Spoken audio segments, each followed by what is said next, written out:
Lidudumalingani Mqombothi is a South African writer, filmmaker, photographer, and his photographs have been shown in group exhibitions in South Africa as well as in Amsterdam. And so we're currently observing 16 days of activism for no violence against women and children. Lidudumalingani has worked a photo exhibit. It's called Sites of Mourning, which serves as a monument to the many women who lost their lives through gender-based violence. And he joins us now, perhaps to share a little bit more about the work. But on your screens, please also note that some of these images and descriptions contain descriptions of violence and thus may be emotionally challenging to our sensitive viewers.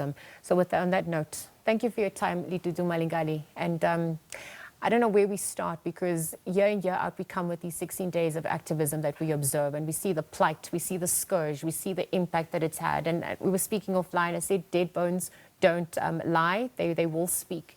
So you as this vessel that's come on board to capture this, highlight the plight of the scourge as well. Talk to us about that journey for you in itself. Hello, thank you for having me, first of all. I think it's been an interesting project to work on. I've made photographs of many other things before. Sure. Never quite anything as painful as these images. But I had the people who funded the project, Emmanuel Duma, who runs a website called Tender Photos, were very kind to kind of look through the photos with me and to kind of help me out with what I was trying to do.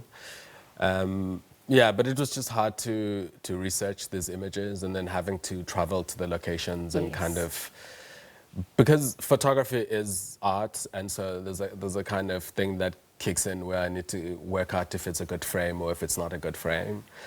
And this is completely terrible because I'm standing where someone was dumped or someone was killed.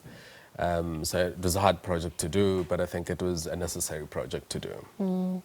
Even just that process itself, the cases that come to the fore, there were so many. And so you honing in, deciding where to go, how to also capture it, the sensitivity of the matter, getting permission perhaps from the family or blessings. Even information that came through as a result following your photography, you know, which led to arrests or justice. How did you synergize all of that? Who assisted you in that process? So the project was really meant to be a kind of memory more than anything else. Okay. So it's meant to kind of memorialize these women that have been killed. Okay. And so it's really that. And so we're not, I mean, it would be great for these perpetrators to be arrested and sent to jail. I think it's what everyone wants. But this project was really looking at memorializing these women and these sites, because these are sites that are everywhere. You walk to the shop and you walk past to these places. And so the project was really to kind of think about these sites as places of mourning, but also as places that we shouldn't forget. I think because this is such a scourge in this country that you read an article today and tomorrow you read another one and you've forgotten the one before. And so the idea was to really kind of make these images and then put them up in people's faces to say you can't look away. And we have to keep these images and these memories in our minds for my idea is to remember these women forever, really. To your point, it's places and spaces that we all would have frequented or walked on, and everyone has a story in relation to that. We either know someone or are directly affected by knowing someone who has been impacted. How did this emotionally then take its toll on you? How did you cope? I don't even know where to begin with that process for you. I mean, it was difficult because I think when I kind of pitched the project to the funders, it seemed like a straightforward process. They said yes, and then I had to go and make these images and do the research.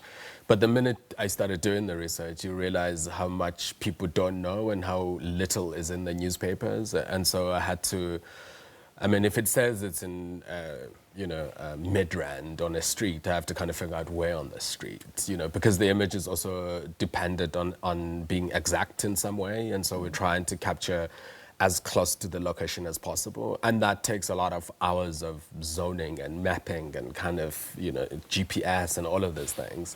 And this is all over incidents that I don't want to look at. Yeah. And so this was difficult, but I think we had to do it. And I think it was important to kind of, work closely with the material, And that emotional toll that it took on you, what tools have you used to assist you in the journey as well? So I finished the project, and I think I kind of didn't look at the images for about 2 weeks, and I went to therapy because I couldn't. I mean, I have people in my life that I talk to about this, my partner who's been instrumental in this project. But I had to speak to a professional to just kind of not separate my feelings from it, because I don't think that's possible, but just to kind of come to terms with it, because the project was very much also about capturing scale. So the images I made like 30 of those images because it was important for me to kind of create images, not only in what they look like, but also in the number of images. So we understand that these images, you're looking at a problem. So I had to go to therapy. I had to look away from these images. I had to just kind of find some way to not look at these images. I mean, I agreed to do this interview because it's important to talk about these photographs. But, you know, as I was sitting outside, I was just like, I have no idea what I'm going to say. Well, you've encompassed the work, but it's also opening wounds in yourself that now has to be closed, and that responsibility and sensitivity that has to be respected. For people that want to be part of this conversation that you're having through your images, even just how they access it, it's online, but are there plans to take it to gallery? Where to from here, really, beyond the 16 days of activism as well? So the project was in 3 phases. Okay. I made the images, and then Bongani Kona, who's a brilliant writer, wrote some text to it. And there's another writer from Nigeria who will be producing a fiction piece in a few weeks. So people can access this online on the Tender Photo website.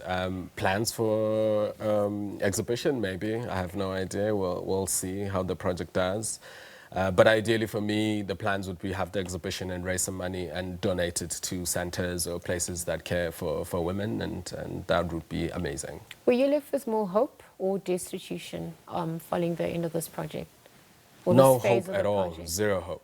I think even as I was making these photographs, there were cases being reported in the newspaper. So I don't know what we're going to do, but I was left with no hope at all. Sure. How do we stay in touch with you and follow your work as well, perhaps as we look at the decisions you're going to make from here into with the work being taken forward? I am on Instagram. Okay. I have a website, it's on my Instagram page, so people can follow there. I'm working on a couple of other projects, so that's an easier way to kind of follow the images I'm trying to make. Yeah. Well, thank you for showing up today and for sharing your story and for the work that you do and the impact that's obviously going to have on victims, on society at large. And may it provide more hope. I know that you said it was a rather hopeless situation for you, but may it provide healing and just that site of memorial and memory for those who've lost their lives. This morning we spoke to Lidudumalingani Mqombothi on the exhibition Sites of Mourning.